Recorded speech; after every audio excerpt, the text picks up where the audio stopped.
주님께서 내 마음에 우리 모시고 우리 상한 마음을 고쳐주신다. 이 가사처럼 오늘 이 시간 또 우리의 상한 마음이 고침을 받고 주님을 다 모시는 마음 되시기를 주님의 이름으로 축복합니다.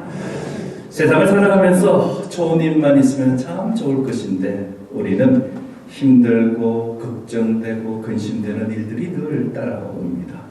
그래서 힘을 내던 마음이 어떻게 되느냐? 무너지지. 그래서 마음이 무너지고 마음이 답답해지고 마음 들 곳이 없어지는 그 상황이 바로 낙심입니다. 우리 낙심하게 될 때가 살아가면서 있게 됩니다. 낙심하게 되게 되면은 무기력해져요. 아무것도 할 수 있는 능력도 없어지고요. 하고 싶은 마음도 없어집니다.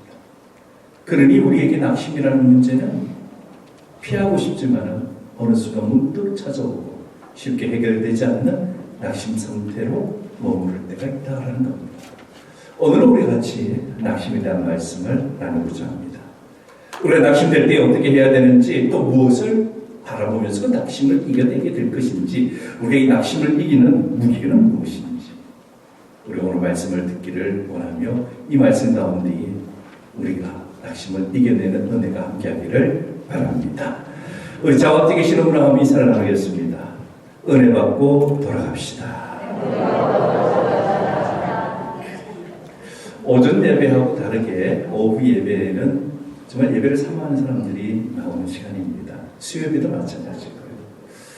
그러다 보니 우리가 은혜를 받고자 해서 온다라는 거예요. 그러니 이 오후 예배는 특별히 은혜를 사모하는 자가 있기 때문에 그 마음으로 왔기 때문에 우리가 저 성전문을 났을 때에 은혜를 받고 가는 것이 가장 중요한 아니겠습니까? 우리가 인사 나눈 대로 꼭 은혜 받고 그래도 간절한 소망과 기도의 내용들을 다 응답받으며 힘있게 살아가는 우리 춘향교회 성도님들, 은혜 사모하신 분들 다 되시기를 주님의 이름으로 축원합니다.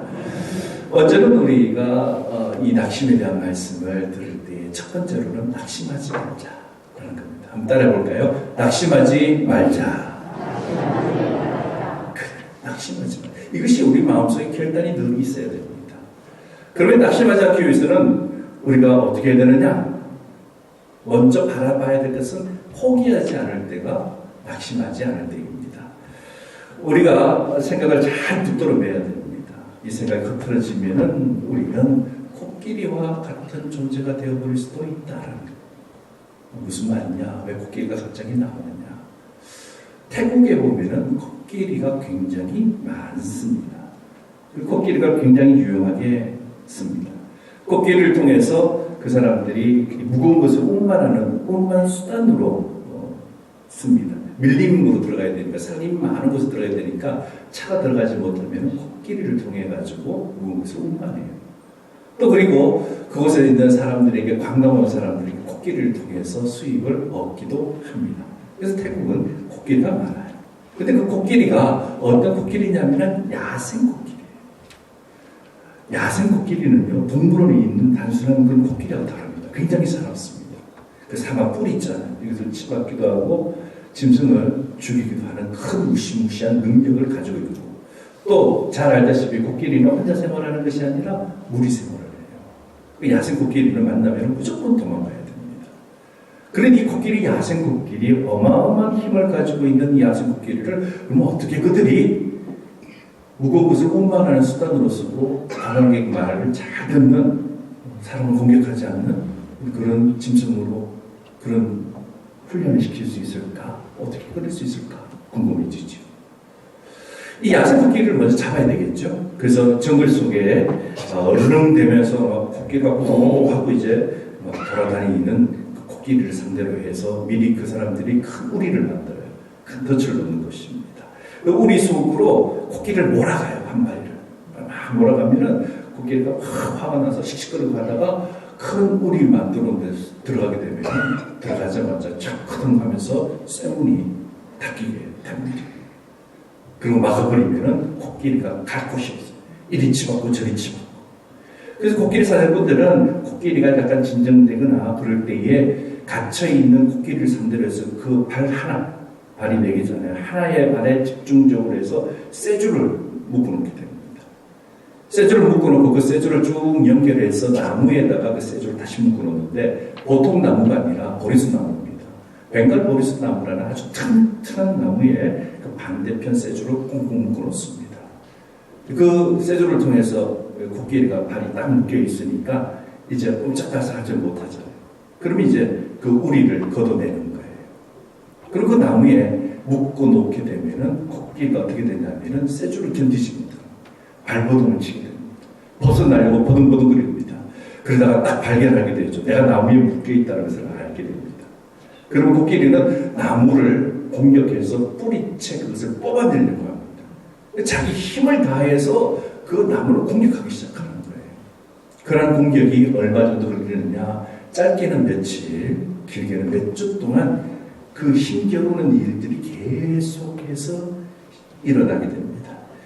코끼리가 이렇게 오랜 시간 동안 쇠줄까지 이제 끊어버리기 위해서 나무를 뽑기 위해서 그 실험을 하다가 결국에는 받아들이게 돼요.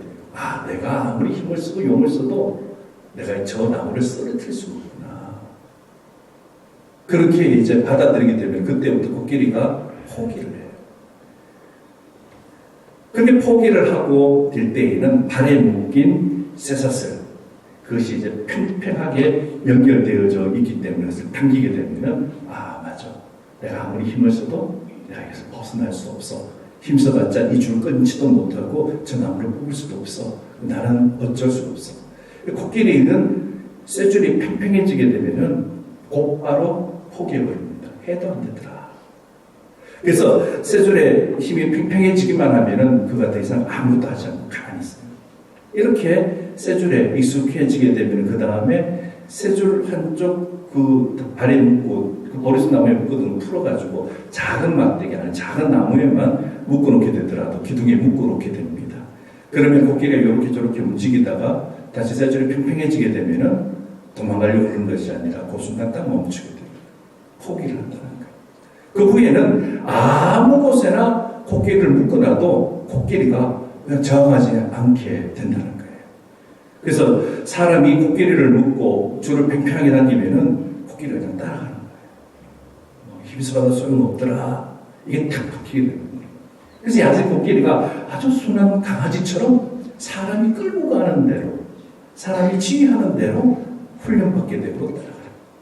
그러면 그 코끼리는 이제 좀 말을 잘 듣는다 싶으면 이제 서커스에 팔기도 하고, 아까 말씀드린 것처럼 또 운반하는 데 있어서 물건들을 운반하는데 그게 코끼리가 사용됩니다. 근데 이 코끼리의 이런 모습, 사실 코끼리뿐만 아니라 우리도 이런 모습이다라는 거예요. 우리가 무슨 일을 의지를 가지고 그래서 내가 분명히 해내야 돼. 그래서 내가 반드시 잘 해내야 돼. 그렇게 하면서 무슨 일을 아주 힘써서 일할 때가 있습니다. 그런데 내가 힘을 다하고 체력을 다하고 지혜를 다하고 어떨 때는 물질까지 다 하면서 내가 그 일을 막 했는데요, 실패하게 돼요. 실패하지 않기 위해서 버둥거리고 애를 쓰고 노력했는데도 불구하고 실패가 계속해서 이루어져요. 그러면 어떻게 되냐면 나는 이 정도 사람밖에 안 되나 자괴감이 돼요. 나는 해도 뭐 되는 게 없네. 포기를 해요. 참 포기해요. 내가 생각해봤더니 지난번에도 내가 실패를 했었고 또 이번에도 실패하니 앞으로 또 하면은 또 실패할 거 아니냐. 그 실패가 가슴속에 확 맺히게 되면은 사람이 이상해져요. 몇 번 시도해보다가 안 되니까 포기해버려요. 더 이상 그에게는 어떤 소망도 없고 희망도 없게 됩니다. 우리 신앙인들이 이렇게 되면 안 되잖아요. 우리가 낭망하는 일을 만난다 할지라도 내 힘과 내 의지대로는 잘 안 돼요. 그렇지만은 내 힘이 아니라 주님이 있잖아요. 주님의 힘을 의지해야 되잖아요. 주님의 도우심을 우리가 바라보게 되면은 우리는 이겨낼 수가 있어요. 코끼리처럼 내 힘으로 내가 뭔가 있는 것처럼 내가 굉장히 능력이 많은 것처럼 착각하는 것이 아니라 이제 그것을 내려놓고 주님만 바라보게 되면은 우리 인생이 역전대로 상황이 바뀌게 되는 겁니다. 나는 안 되지만 주님께서 할 수 있어요. 그렇게 될 때 우리가 힘을 얻게 됩니다. 우리가 아무리 고통스럽더라도, 아무리 힘들고 인생의 실패를 크게 했다 하더라도,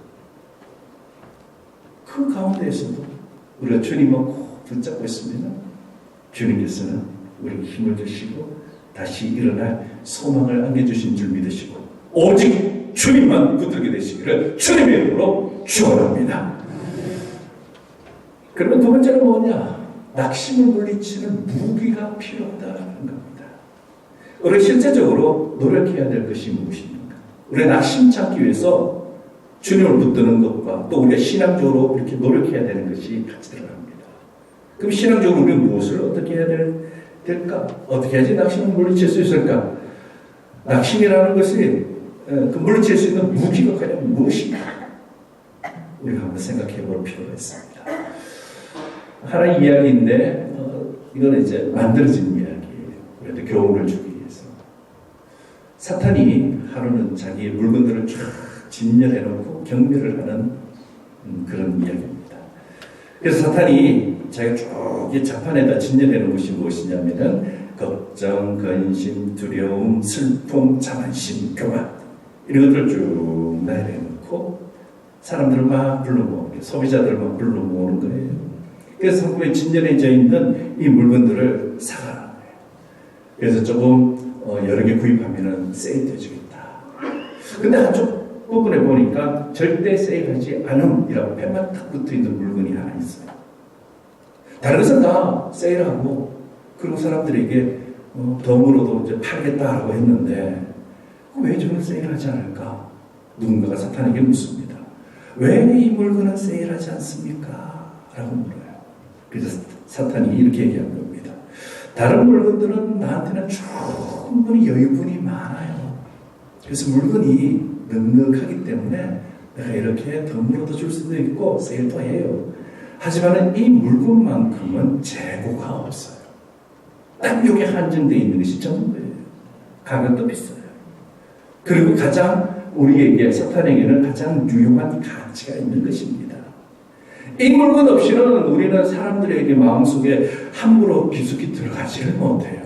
그러니 우리한테는 이것은 쉽게 팔 수 없는 것이고 팔더라도 고가에 팔 수밖에 없는 것입니다. 그래서 이야기를 듣고 있던 사람이 말합니다. 그러면 대체 이 물건이 무엇입니까? 알려주세요. 그래서 사탄이 이렇게 얘기를 합니다. 이 물건은 다름이 아니라 낙심이라는 물건입니다. 낙심은 사탄이 가장 가치 있게 여긴다라는 이런 뜻입니다. 그러면 사탄에게 가장 값비싼 물건인 이 낙심이 우리 가운데에 밀고 들어오는 아주 강력한 무기라는 거예요. 그럼 우리는 이것을 어떻게 물리칠 수가 있을까? 우리가 이 낙심을 물리치기 위해서 우리에게 강력한 신앙의 무기가 우리에게 필요한데 첫 번째는 신뢰가 있어야 됩니다. 이 신뢰를 가지면은 하나님을 믿게 돼요. 하나님을 믿는데 하나님을 신뢰하지 않고 간을 본다. 그러면은 그분은 신앙을 가지기가 굉장히 힘듭니다. 하나님을 신뢰할 때에 하나님을 믿게 되는 거예요. 그럼 하나님을 나의 하나님으로 받아들여요. 하나님을 받아들이는 사람의 특징이 뭡니까? 기도예요. 자기 모든 형편을 하나님께 아뢰요. 낙심이 찾아오거나 풀리지 않는 문제가 내게 오게 될 때에 그냥 가만히 당하는 것이 아니라 기도라는 무기를 사용합니다. 가장 좋은 무기는 기도예요. 모든 것을 알고 계신 하나님께서 우리가 낙심할 수밖에 없는 그 가운데에 오셔서 건져주세요. 그 기도를 하면은 하나님께서 기도를 들어주시겠죠. 근데 우리가 이렇게 기도할 때에 우리를 괴롭히는 낙심의 내용은 하나님께 정직하게 아뢰는 것이 최고의 방법이에요. 우리가 다른 사람을 속이고 다른 사람을 감춘다 할지라도 하나님 앞에서는 절대 그럴 필요가 없어요. 하나님은 내 속을 다 알고 계시기 때문에 우리가 그대로 솔직하게 아이가 엄마, 아빠 앞에서 솔직하게 자기 자신을 다 내어놓고 얘기하는 것만큼 진정성을 보이게 되면 부모는 다 해줘요. 아이가 잘못하더라도 아이를 부둥켜주고 아이에게 힘을 주고 용기를 주고 책임을 져주려고 그래요. 우리 하나님도 마찬가지. 우리 하나님께 기도할 때는 정직하게 그리고 내 속에 내어놓으면서 기도하면은 왜 이것이 필요하냐? 낱낱이 하나님 앞에 아뢰는 만큼 하나님께서 우리 마음을 다스려 주십니다. 이렇게 힘들었구나, 이렇게 아팠구나, 이렇게 근심했구나, 이렇게 고통스러웠구나. 그 모든 한 가지 한 가지들을 하나님께서 다 어떻게 해주신다? 다스려 주신다. 만져주신다. 우리가 주님을 신뢰하고 의지하는 만큼 우리에게 무엇이 오느냐? 평안이 오는 거예요. 그래서 우리가 기도할 때는 다 내놓고 기도하는 겁니다. 이렇게 하나님을 신뢰하고 기도할 때 꼭 필요한 것은 믿음이 흔들리면 안 돼요. 믿음이 있어야 돼요. 이 믿음이 있을 때 우리가 기도의 자리에 있는 것 아니겠습니까? 우리를 실망시키는 것, 그것이 딱 우리한테 딱 나타날 때에 우리가 발견해야 될 것이 바로 믿음이라는 거예요. 그런데 우리를 힘들게 하는 것이 무엇이 있습니까? 물질 때문에 힘들 수도 있죠. 물질이 늘 걱정되는 부분이 있을 수도 있어요. 또 건강이라는 문제가 우리를 위협할 수도 있어요. 나는 병원이라고는 한번 가보지 못했는데, 아니 이렇게 내가 중풍병에 걸리다니, 감기 한번 한 적이 없는데 이렇게 내가 고통스럽게 살아야 되고 약을 달고 살아야 되는 이 병을 얻는다니, 그런 마음이 딱 들면 우리는 마음의 확신이 찾아요. 뿐만 아니라 내 딴에는 잘 키웠는데 그 자녀가 말을 듣지 않을 때, 또한 자녀에게 무슨 문제가 생겼을 때, 자녀가 잘하려고 노력했지만 그 자녀가 주님 없이 자기 힘으로 하다가 낭망하는 일을 만났을 때, 또한 우리가 살아가고 있는 생활 가운데에서 우리가 불명예스러운 일을 뜻하지 않게 당할 때, 억울한 말 당할 때, 원통함을 가질 때, 이럴 때 우리는 믿음이 있어야 됩니다. 하나님께서 이것을 이겨내게 해주시리라. 이 믿음이 있으면 그 환경을 극복해 나갈 수가 있어요. 근데 믿음이 싹 없어지게 되면, 내 이럴 줄 알았어, 내가 그렇지 뭐, 우리 집이 그렇지 뭐, 내 인생이 그렇지 뭐, 탓을 하게 되고, 나를 탓하든지 남을 탓하든지 풀어지지 않는 문제 더 꼬이게 되어진다는 거예요. 우리가 이렇게 낙심을 이기기 위해서 또 한 가지 필요한 것은 무엇이냐면, 우리 마음을 피워내는 그 가난한 마음이 되는 거. 심령이 가난한 자는 복이 있나니, 그 말씀 그대로. 주님께서 우리에게 원하시는 것은 빈 마음, 가난한 마음, 뭔가 꽉 차있고 소요되어 있는 마음이 아니라 피어져 있는 빈 마음, 그 마음이 되는 거. 왜 그래야 되는가? 그래야 은혜가 들어간다. 내 속에 내 것으로 꽉 차있는데 은혜를 주고 싶어도 어떻게 해요? 줄 수가 없죠. 그만큼 안타까운 일이 없습니다. 그래서 주님께서 우리에게 요구하시는 거, 비우내라. 그래야지 내가 은혜를 채워드리냐, 그 말씀하십니다. 그렇기 때문에 우리가 오늘 방금 들은 말씀처럼 낙심을 이기는 무기는 바로 이거예요. 주님을 향한 믿음, 신뢰, 믿음, 그리고 기도, 그리고 비마. 이것이 우리가 낙심을 이길 수 있는 우리의 무기입니다. 이것은 어려운 것이 아니에요. 우리 갖고 자면은 우리가 언제든지 갖출 수 있는 신앙의 힘들입니다. 신앙의 무기들입니다. 그렇기 때문에 이 신앙의 무기로 무장해서 우리가 낙심을 물리칠 때에 주님께서는 매일매일 우리에게 힘을 주십니다. 낙심을 딛고 일어나시는 데 힘을 주신다는 거예요. 우리가 그 힘으로 우리에게 찾아오는 낙심을 이겨나가게 되시기를 주님의 이름으로 축원합니다. 이제 말씀을 정리합니다. 우리가 인생을 살면서 시련 없이 인생을 살고 싶지만 과연 시련 없는 인생이 있습니까? 없습니다. 잔잔한 바다에 좋은 배사공이 나올 수가 없어요. 그래서 갑작스러운 일이 생기면은 좋은 배사공이 없으면은 그 물을 이겨낼 수가 없고 건널 수도 없는 겁니다. 승공을 하고 싶은데 시련이 없기를 원한다? 그건 거짓말이에요. 시련을 통해서 사람은 승공을 하게 됩니다. 시련 없이 훌륭한 성과를 낼 수 있느냐? 없다라는 거예요. 우리에겐 시련이 좋든 싫든 늘 따라가는 일입니다. 만약 우리 인생에 바람이 많고 내 인생은 왜 이렇게 풍랑이 많아? 왜 이렇게 고통스러운 일이 많아? 걱정되는 일들이 많다.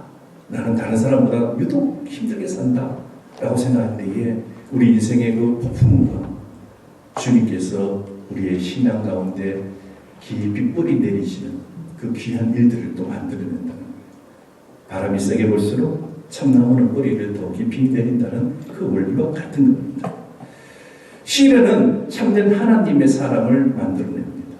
시련 앞에 딱 세워놓으면은 그가 하나님의 사람인지 아닌지를 바로 알 수가 있지요. 그렇기 때문에 하나님의 사람을 만드는 계기가 되는 것이 시련입니다. 지금보다 더 나은 삶을 위한다면은 우리를 변화시키는 그 진토, 시련이 우리에게 있는 것은 당연한 것이라고 받아들여야 돼요. 시련이란 하나님께서 우리를 더욱더 단련시키는 도구로 사용됩니다. 하나님의 위대한 작품, 그 작품을 만들기 위해서 깎아내죠. 우리 모난 부분, 잘못된 부분, 과한 부분을 깎아내는 그 깎아내는데 안 아플 수가 있어요. 그리고 부족한 부분을 채워 넣는 거예요. 그 채워 넣는데 그 고통이 있습니까? 그러니 우리를 깎아내고 다듬고 만드는 그 과정에서 생기는 것, 그것을 통해서 우리는 아프고 고통스럽지만은 그 과정이 있기 때문에 우리는 하나님의 작품이 되는 거예요. 왜 하나님의 작품이 되어야 되느냐? 천국에 합당한 사람으로 만들기 위해서. 내가 원하는 것만 하고, 내가 하고 싶은 것만 하면 그런 아이가 있다면 어떻게 보이십니까? 열심히 있어요. 지 하고 싶은 대로 하면 돼요. 지 성질 부르고 싶은 대로 성질 부르고, 안 되면 덜어 누워서 땡깡을 부리면서 자기 원하는 사내라 그러죠. 그건 귀찮아서 사주는 경우가 있는데 그것이 아이를 버리는 거예요. 근데 하나님께서는 엄하십니다. 하나님의 사람 만들어가기 위해서 우리를 깎아내시고 또 때로는 보태시면서 천국에 합당한 사람을 만들어가기 때문에 우리에게는 시련이라는 것이 반드시 있다는 겁니다. 그러니 우리가 시련을 당하는 것입니다. 그렇습니다. 시련은 하나님의 사람이 되어져가는 과정에 있는 거예요. 시련을 극복하기 위해서 노력하지 않는 자는 작은 시련에도 이게 견뎌내지 못해요.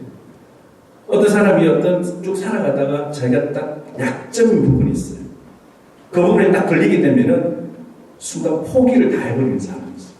그래서 늘 그 문제를 넘어서지 못해요. 사람과의 관계에서도 그렇고. 그러면 그 사람은 더 이상 성장하지도 못하고 그 문제만 딱 걸리게 되면은 무너지고 또 무너지고 또 무너지고. 그래서 너무 안타깝지. 그만 딱 넘었으면은 더 큰 사람이 될 수 있는데 거기서 완악한 마음을 표현하고 못된 고집을 피우면서 넘어서지 않으려고 그러다 보면 늘 거기에 멈추고 그런 문제 앞에서는 똑같은 문제 앞에 또 실망하고 좌절하고 절망. 그렇기 때문에 시련과 낙심을 극복하기 위해서는 신앙의 의지, 주님의 사랑으로 반드시 성장시킨다는 것을 꼭 기억해야 됩니다. 그리고 결국에는 이 모든 환난을 어떻게 하느냐? 하나님의 사랑으로 소망을 이루게 만드시다. 오늘 말씀이 여기 다 포함되어 있어요. 로마서 오늘 5장 3절과 4절 말씀 바로 그런 말씀이에요. 3절 말씀 보면 이렇습니다. 다만 이뿐 아니라 우리가 환난 중에도 즐거워하나니 환난은 인내를, 인내는 연단을, 연단은 소망을 이루는 줄 알미노라 기록되어 있습니다. 이 말씀처럼 시련에 낙심하지 않고 어떻게 되느냐? 맞서서 극복하는 거예요. 내 힘이 아니라 주님의 도우시는 힘으로. 그러면은 환난 가운데서 우리는 뭘 해야 되느냐? 인내해야 돼요. 조금 불편하다고 조금 견딜 수 없다고 바로바로 포기하는 것이 아니라 인내하는 거예요. 성도에게 마지막에 요구하는 것은 인내입니다. 그가 그 직분을 인내로 잘 감당합니다. 그가 그 주어진 일의 삶의 현장에서 삶의 터전에서 그가 주님께서 맡겨주신 그 삶의 일들을 그가 끝내 인내하면서 잘 해내느냐 아니면 그렇지 못하느냐. 그 인내 가운데에는 반드시 연단이 들어가거든요. 그런데 그 연단을 넘어서게 되면 소망을 이루는 거예요. 소원을 이루는 거예요. 가장 좋은 은혜와 복을 그 다음에 보상으로 받는 거예요. 그러니 사랑하는 성도 여러분, 고통 없는 성장은 슬픔의 눈물을 흘리게 만듭니다. 결국에는 나중에는 땅을 치고 원통해야 합니다. 낙심하게 된다는 거예요. 그러나 고통을 동반한 그 아픔과 그것을 통해서 성장이 되면 우리는 마지막에 기쁨의 눈물을 흘리게 됩니다. 그러니 우리가 어디로 가느냐? 천국을 향해서 가는 천국 백성들입니다. 하나님께서 나팔을 보실 때 마지막 날에 천사들과 함께 공중에서 재림하실 때에 우리 이름을 부르실 때 다 불려지는데 내 이름이 안 불려지면 어떡해? 신앙생활을 한다고 했지만 그게 온전하지 못했습니다. 진실하지 못했습니다. 그래서 내 이름이 불리지 않으면 하나님의 나팔 소리, 천지 진동할 때에 내 이름 안 불려지면 어떻게 돼? 그만큼 두려운 것이 어딨습니까? 그러니 우리가 하나님의 그 마지막 날에 주님께서 이름 부르실 때 누구누구야, 그 이름이 우리의 이름, 나의 이름이 되시기를 주님의 이름으로 축원합니다.